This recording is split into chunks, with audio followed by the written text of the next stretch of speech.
அஸ்ஸலாமு அலைக்கும் வரஹ்மத்துல்லாஹி வரகாத்துஹு. அன்பு சொந்தங்களே, அல்லாஹுவின் நல்லடியார்களே, ருஷ்ட் ஹஜ் அண்ட் உம்ரா எங்களது நிறுவனத்தின் சார்பாக அல்லாஹுவின் மாபெரும் கருணையால் கடந்த செப்டம்பர் மாதம் 28 மற்றும் 30ஆம் தேதி கொச்சின் மற்றும் சென்னை வழியாக 2 குழுக்களாக எங்களது முதலாவது பயணக்குழு மக்காவை வந்து அடைந்து, அல்லாஹுவின் மாபெரும் கருணையால் என்ன வாக்களித்தோமோ அதே அடிப்படையிலே மக்காவிலேயும் மதினாவிலேயும் ஹரமுக்கு மிக அருகிலே தங்க வைக்கப்பட்டு தரமான தமிழக உணவும் தினசரி மார்க்க வகுப்போடு 50க்கும் மேற்பட்ட வரலாற்று இடங்களை காண்பிக்கப்பட்டு சிறப்பான முறையிலே ஹாஜிகள் தங்களுடைய அமல்களை முடித்து நாடு திரும்பினார்கள். அல்லாஹுக்கு எல்லா புகழும்.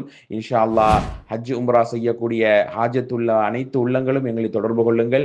அடுத்த உம்ரா பேக்கேஜ் இன்ஷா அல்லாஹ் விடுமுறை பேக்கேஜாக டிசம்பர் 27ஆம் தேதி எங்களுடைய புக்கிங்கள் நடைபெற்றுக் கொண்டிருக்கிறது. அல்லாஹுவின் அருளால் எங்களுடைய நிறுவனத்தை தொடர்பு கொள்ளுங்கள். அல்லாஹ் நம்முடைய ஹஜ் உம்ராவுடைய கனவை நிறைவேற்றுவானாக, நம்முடைய அமல்களை பொருந்திக் கொள்வானாக. அஸ்ஸலாமு அலைக்கும் வரஹ்மத்துல்லாஹி வபரகாத்துஹு.